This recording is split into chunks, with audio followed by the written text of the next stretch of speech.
El protocolo de las ejecuciones era el siguiente. Aproximadamente a las 2 de la madrugada, la guardia cortaba el tránsito de vehículos. Media hora después, el piquete de ejecución, formado normalmente por moros, ya se había dispuesto para intervenir. Acto seguido, llegaban las camionetas Ford cerradas, pintadas de negro y conducidas por la Guardia Civil, que trasladaría a los que iban a ser asesinados. Detrás se situaba el coche de escolta y la camioneta del mencionado piquete ejecutor. Le sacan de la cárcel de 2 en 2, atados con cuerdas. Unos salían en silencio, otros lloraban. Algunos se resistían y tenían que introducirlos a golpes, mientras juraban que eran inocentes. Llegado al sitio fijado, los coches apuntaban sus faros hacia donde se iba a cometer el fusilamiento. Luego los hacían bajar de la camioneta, sacando a la fuerza a los que se resistían. Frente a ellos se situaba a unos 10 metros el piquete. A la orden saldría fuego en medio de los gritos de las víctimas. Luego el tiro de gracia. Acto seguido eran arrojados a la fosa común, desapareciendo para siempre el rastro de aquellas personas. Fue tanta la actividad desarrollada por los sepultureros que fueron obligados a pernoctar en el cementerio. Igualmente, y dado el gran número de asesinados, el 4 de agosto se solicitó al ayuntamiento 200 certificados de defunción. Cuentan que los falangistas se encargaron de perseguir y ejecutar a republicanos. Se reunían en los puestos de surro de la Plaza de Abasto y allí se tomaban sus copitas una vez efectuado el recorrido sangriento. Destacan entre ellos significados asesinos como Pedro Marín, apodado Matarrojos. Se escuchan disparos de ejecuciones durante la madrugada en las tapias del Estadio Domé, del cementerio de Santo Domingo, carretera del Puerto, famosa Trocha, Sanlúcar de Trebujena, Parque de las Aguilillas, Laguna de Medina, Plaza de Toros. Luego, para lavar la imagen de aquellos crímenes, vendrían los expedientes a los detenidos, siendo en muchos casos sentenciados a muerte sin ser ni siquiera oídos los reos. Finalmente, en 1937, llegarían los consejos de guerra sumarísimos, en un intento inútil de dar una sensación de justicia al experimento de la represión. Como corrobora el capitán golpista Castillo, es a partir del 21 de julio cuando aparecen los primeros indicios de asesinatos en Jerez. Fue el juzgado que en dicho día se interesó en conocer la muerte de Juan Estudillo y preguntó por el cadáver de Francisco Doña. Este último fue enterrado en sepultura oficial después de fallecer a causa de rotura falsa del corazón, una de las terminologías usadas para camuflar las verdaderas causas. El día 31 se autorizaba por parte del comandante militar el enterramiento de 3 individuos encontrados muertos en el cerro denominado de San Cristóbal. Pero la verdadera masacre vendría a partir de agosto. El día 1 se recibieron noticias de que en unos rastros del rancho El Pescaero, sito en la Trocha del Puerto, se hallaba el cadáver del albañil Luis Ortega, junto a 2 casquillos.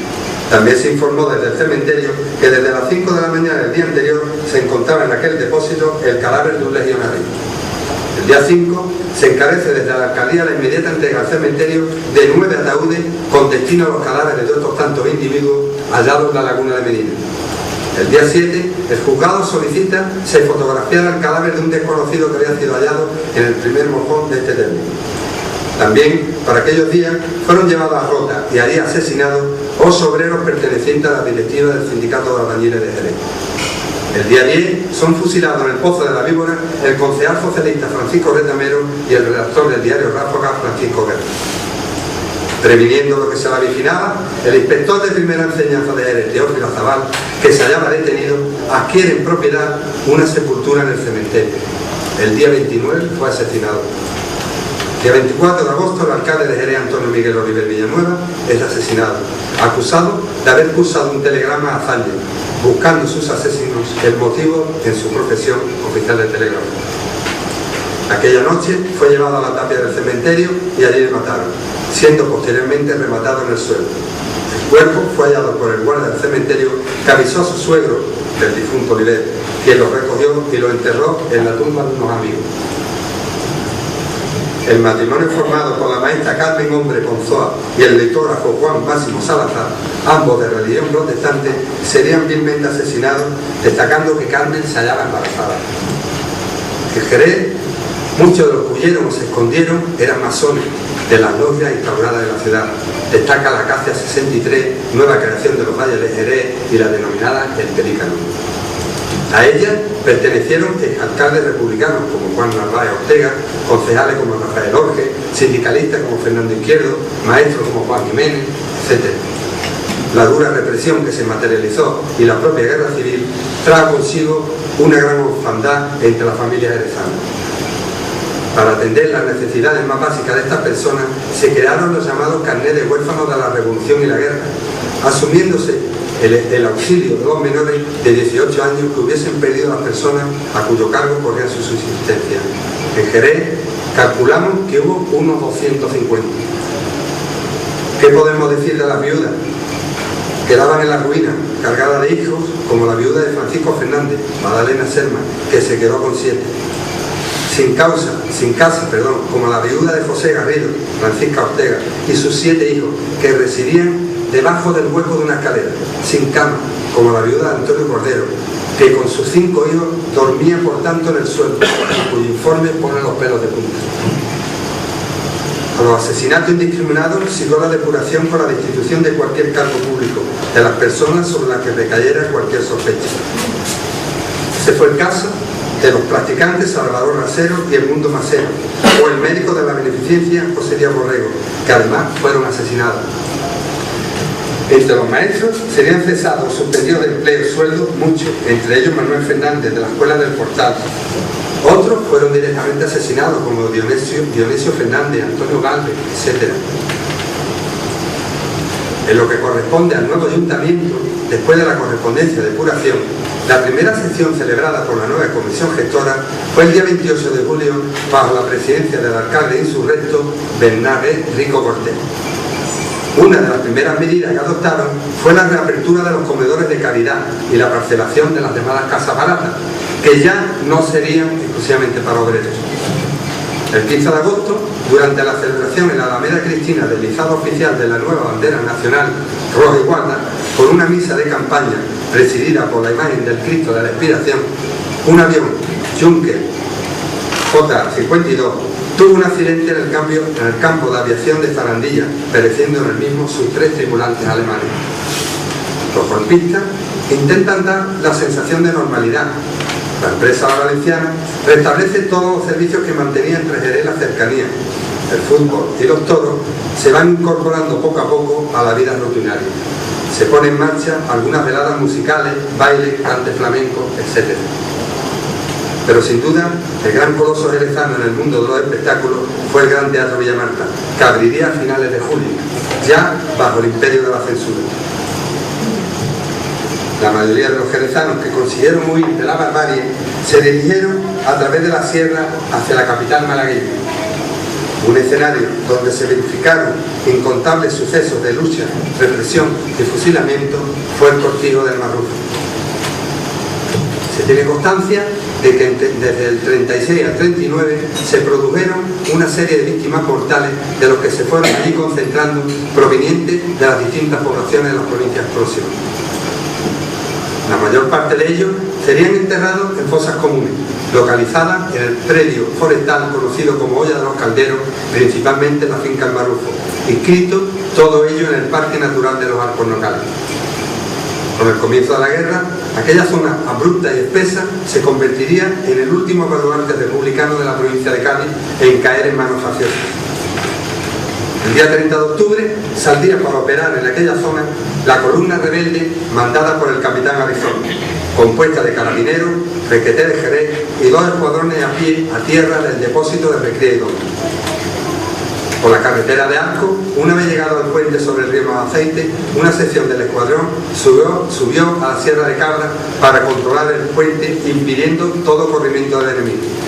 Por igual fin, se destacó la otra sección del mismo escuadrón hacia la Sierra de Cordilla, camino de Puerto Gali, con unidades de a pie y de caballería.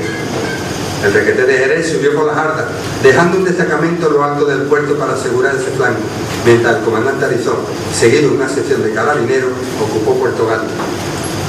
El avance a estos lugares fue simultáneo y a la 1 de la tarde los republicanos abandonaron esas posiciones sin resistencia, cogiéndose de 4 prisioneros 2 de los cuales fueron abatidos al tratar de huir. Antes de la toma del poblado de la Sauceda de Cortes de la Frontera, la fuerza al mando del teniente José Robles Ales tomaron con los que procedían de Jerez y Alcalá de los Azules, bajo el mando de Arizón, el cuartel marxista instalado en la hacienda denominada El Marrufo. Si en su día El Marrufo fue un cuartel republicano, ahora pasaba a ser centro de represión de los insurrectos. Todos los que habían conseguido sobrevivir al ataque rebelde y detenidos fueron conducidos al citado cortijo. En la capilla, que allí existe, fueron encerradas las mujeres y niños. Cuentan que de madrugada muchas de ellas fueron rapadas, otras violadas y el resto asesinadas. Dentro del cortijo, en un claro entre los árboles, parece ser que están enterrados cientos de personas asesinadas. Una cruz de hierro, hoy desaparecida, nos indicaba desde hace décadas el sitio. Allí quedó para siempre la última esperanza republicana. Hoy, gracias a organizaciones como el Foro por la Memoria del Campo de Gibraltar, sabemos con seguridad que allí quedaron, esperemos que no por mucho tiempo, los cuerpos de hombres, mujeres y niños que pagaron con su vida una sin razón, la guerra civil. Por último, pensamos que el número de personas fallecidas como consecuencia de la represión durante y después de la guerra civil fueron en Jerez, que sepamos, más de 500. Siendo el último de ellos Manuel Moreno Barranco, muerto como consecuencia de las heridas que sufrió en la cárcel de Jerez en 1963. Nada más.